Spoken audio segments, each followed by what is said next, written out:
Hey,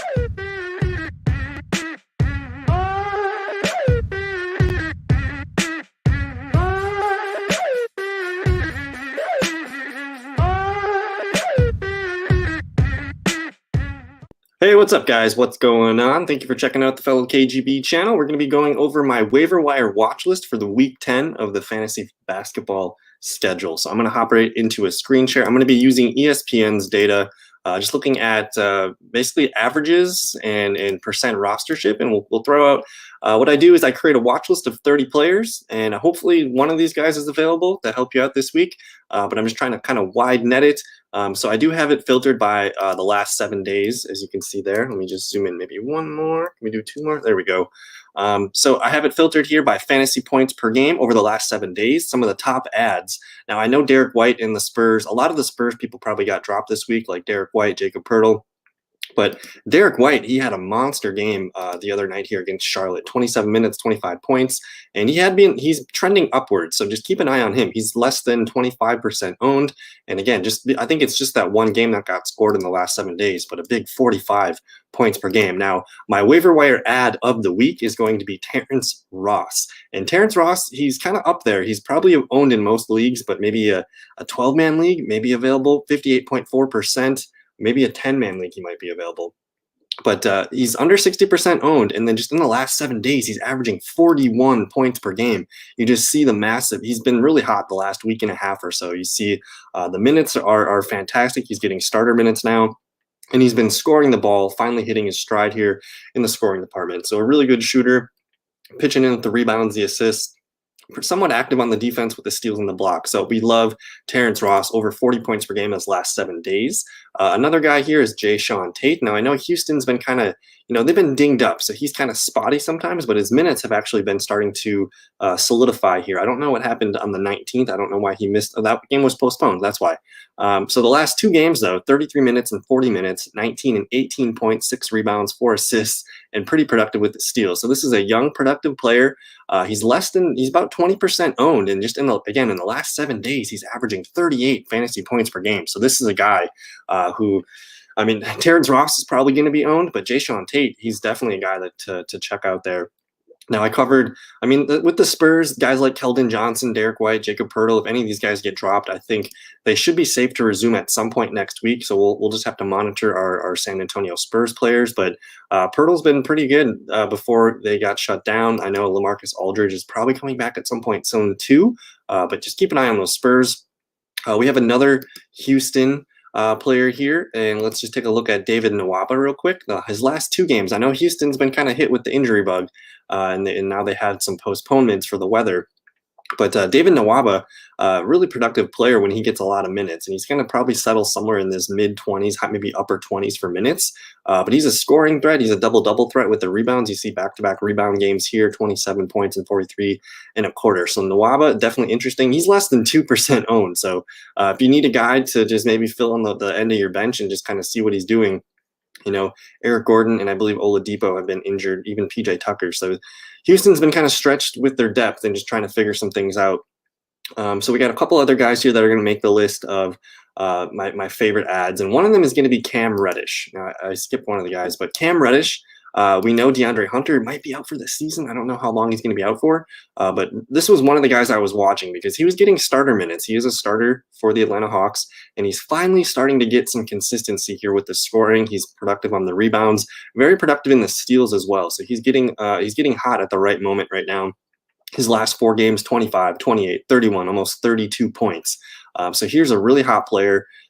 He's 17% rostered. He's averaging on the season 21.3 points. So he should be owned in a typical 12-man league. But over the last 7 days, he's averaging 30 fantasy points, which is great. I skipped over Chetty Osmond here, who we know that Andre Drummond is likely getting moved. So there's an opportunity for minutes and players to be moved around. I know he's a small forward, but there's some experimentation available for the Cavs with their lineups. And Osman has been playing really good. His last 3 games, consistent minutes. I don't know why he peaked with 35 against Golden State, but he's a very productive player, very good player, 30 and a half, 35, 26. You can't have these. If he starts trending back down towards these minutes, then we're not going to be as excited, but this is a trend definitely to monitor there.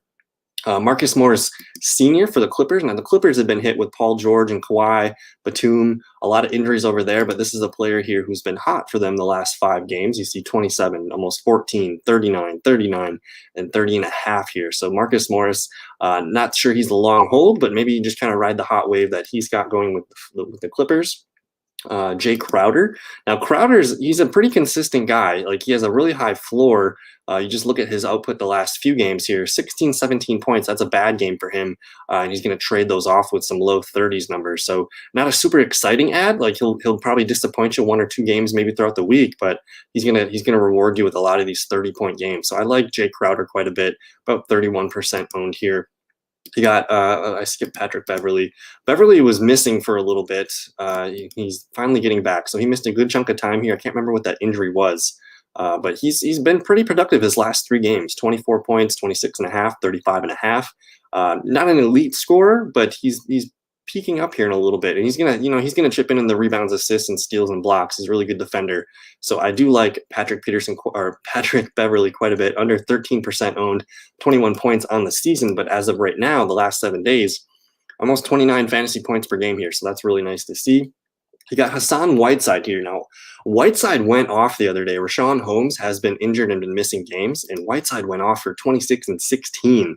Now, he's got this weird floors of, sometimes down to 7, but somewhere in the mid-teens. That's, 15, 16, 17 points is going to be a bad game from him, and his minutes kind of snap back down. So I don't love adding Hassan Whiteside. He's not really in their big rotation for minutes.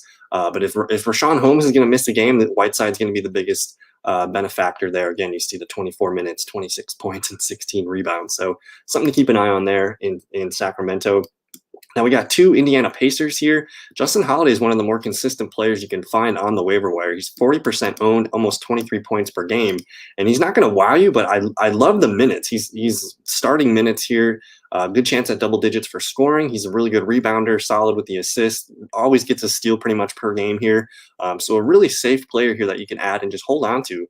He kind of had a little dip here, but he's been playing really, really good lately. About 28 and a half fantasy points the last 7 days per game. And then you get TJ McConnell, who has been he's been an assisting beast. If you play in categories leagues and you need assists, this is your guy. Under 40% owned, about 23 and a half points per game. And he's got a really safe floor. You see this 19, 15. Otherwise, it's always over 20, 30, or 40 points here. So I love TJ McConnell. Really healthy minutes. I think he's kind of like a co-starter at this point. He's been coming off the bench for them, but I love the backup potential there for him. And then you get Davis Bertons, who went off for a career-high 35 points on the 17th here, 30 minutes, 35 points. I think he hit 9 threes in that game, 3 boards, an assist, and a steal, and a block. Not a very good category player, but if you kind of just hold on to him and hopefully hit some threes, he's been really inconsistent, but maybe he's starting to turn things around here. He didn't play so great last night, but keep an eye on him. He could be a streaky shooter down the stretch. I like his minutes. He's getting starter minutes here, almost 30 per game here the last 7 days.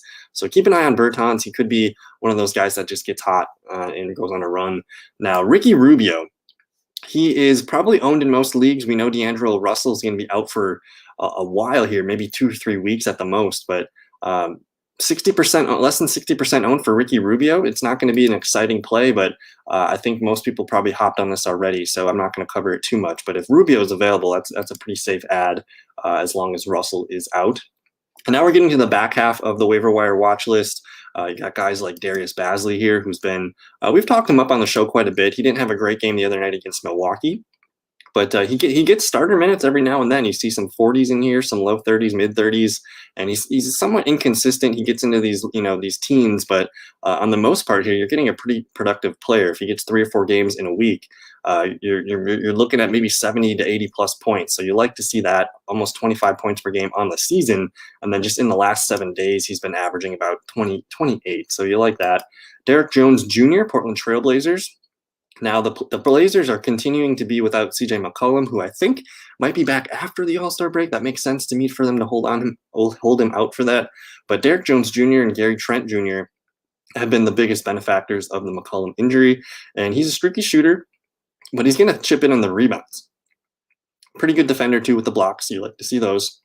But the steals don't come, very consistent. The assists, not so much, but a really safe, floor of rebounds and points. Not sure what this 9 game is about, only 19 minutes in that game, but the last 4 games, 31 or 32 minutes, some really nice, if you can get this on a consistent basis, these top 4 scores, I like what I get with Derrick Jones, less than 7% owned, a really nice player here, averaging 27.8 points the last 7 days.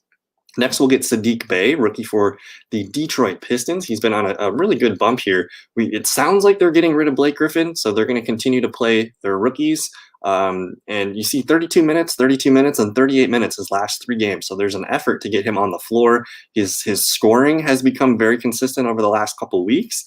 Still inconsistent with the other categories, but at least he's shooting the ball and starting to get some of those higher fantasy point totals for us. So his last 4 games he's been playing some really good ball, 28% owned.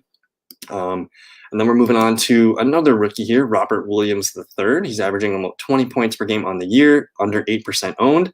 But with the Daniel Tice injury lately, he's been getting a little bit more minutes and just getting, rebounds and points and blocks, lots of blocks here. Not an exciting play, but if you need a guy for a game and if you see Daniel Tice is out, this is definitely a guy to maybe just add to the watch list and see if this can continue. Now, when he gets minutes, he's probably going to play pretty well. So it's just a matter of you can't have, I guess he's playing right now, so 6 minutes, but 12 points in 6 minutes. He's a high fantasy points per minute player, which is what you like to see. So keep an eye on the rookie there. Garrett Temple, the veteran for the Chicago Bulls. Not a sexy pickup, but he's been consistent ever since he got moved to Chicago. Like he's been worth in a 12-man league, he's been fine as maybe your worst player on your team. Under 8% owned, about 20 points per game, but in the last 7 days, Temple's averaging 26.3 points. So I like to see that. You got Facundo Campazzo here for the Nuggets. There's been some injuries and some things going on there, but Gary Harris is back. But Facundo, just the last 4 days here, just playing some really good ball. I don't know if I love this pick to continue to be consistent with scoring, but 4 straight games of double-digit points. He's a pretty good assister, and he's pesky with his steals. You see he's been getting, when he plays, he gets like 2 steals per game, so that's kind of good for categories. Now you got Jeremy Lamb here. Lamb was on this list last week, and a lot of people were selling him. They continue to. He's actually dropped 6%. But he's starting to pick it back up. You see the 30, the 21, the 12, 29, and some 10s and some 14s. But this is a player who he's maybe just played for about a month now, and he's kind of just finally getting settled into his first season after his ACL injury. He's averaging 23.2 points on the season. So this should be a guy in a 12-man league. He should be owned, under 32% owned. So I do like Jeremy Lamb. Nerlens Noel, I think more people should own him than the 21.7% that do. He's averaging 18.5 on the season, but his last 7 days, he's averaging 25.5 almost.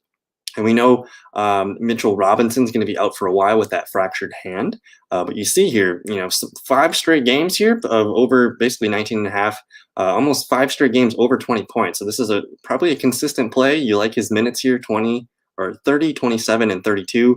Not a great scorer, but he can rebound, he can block shots, and he can get some steals. So as long as Mitchell Robinson's out, Nerlens Noel is going to be a guy to focus on. And then you got Luguentz Dort here. Well, again, just a young player on an inexperienced Oklahoma City Thunder team. He's going to get minutes. You like to see the starter minutes here, just filling those columns up with 30s. Really good scorer. He's kind of inconsistent with his rebounds and his assists, but he's getting better with steals lately. But this is a really good scoring player for the Oklahoma City Thunder, basically a starter minute type guy. And you like to see, a bad game from him, 21, 15. Otherwise, he does have a tendency to score in bunches. We got Kyle Kuzma here. Still not sure why he's not a dominant ownership here, but he's under 52% owned. And we know Anthony Davis is out for a while. So Kuzma's been starting. You see the back-to-back 34-minute games, 28 points and 28.75 the last 2 games. So scoring is definitely up. Rebounds are up, not so much in the assists, but he'll chip in a steal and a block every now and then too. So Kuzma needs to be owned, under 52% owned. In a 12-man league, you should definitely go get Kuzma. You got Dylan Brooks here, about 25.5 points on the season, but he's kind of hovering around there. And he's a high minutes guy. He's getting starter minutes, about 30 minutes per game. Really good scorer, not so much for categories. He chips in a little bit with the rebounds, assists, the steals, sometimes a block every now and then. So a solid player here, under 42% owned, and he's averaging 25.5 on the season. So I like what's going on with Memphis players. Isaiah Roby, we'll just shout out him real quick. Kind of inconsistent, but his minutes are low, but he's a really good, efficient player when he gets the minutes. So I don't know if I love this. Maybe he's a guy that you add if they have a back-to-back, situation, you want to steal 2 games. But really, again, these teams that aren't that very good, they don't have much to play for. They're not going to be in the playoffs. A team like Oklahoma City Thunder, they have more incentive to play these younger players and get them more experience. So PJ Washington, I don't know why people are dropping him other than the fact that Charlotte just hasn't played in like a week or so. But he dipped under 60% owned, so that's why he's on the list. And I know he had kind of a dip in some numbers here. He had 3 straight games under 20, but when he plays, I mean, he's averaging almost 27 on the season. So make sure PJ Washington's not available. And then you got Wendell Carter Jr. here, who is back from injury. He's played 4 games. I can't remember the last time he played before that injury, but this is a player, 43% owned. He's probably one of my favorite pickups of the week if he is available. 26.6 on the season. Go ahead and scoop up these nice, consistent scoring of over 20 plus points there. And then we're going to end it with Dorian Finney-Smith. He's under 8% owned. He's averaging 20.2 on the season, but over the last 7 days, he's up to 23.8. So he's kind of on the rise. He's really low key. He's a starter minutes player for them. You see 35, 35, 37, 33, 35. You love that consistency. He's going to be on the floor. And then just the last 4 games, 23, 23, 25, 24. In a 12-man league, this is like the perfect guy to have at the end of your bench. And just be really consistent. He's going to get pretty much, points, rebounds, assists, steals. He's going to get, he's going to pitch in everywhere. So that's going to do it for this week's watch list. If you guys have any players to add, I know I wish my watch list was bigger. I could keep adding so many guys, but I try to filter by fantasy points. I'm trying to get the guys that average the most points over the last 7 days. And I'm looking at rostership here. So I hope that helps. If you guys like the video, please leave a comment. Let me know who your favorite waiver wire pickup of the week is, or if you have any questions. But that's it. Have a good one. We'll see you guys in another video. Thanks. Peace.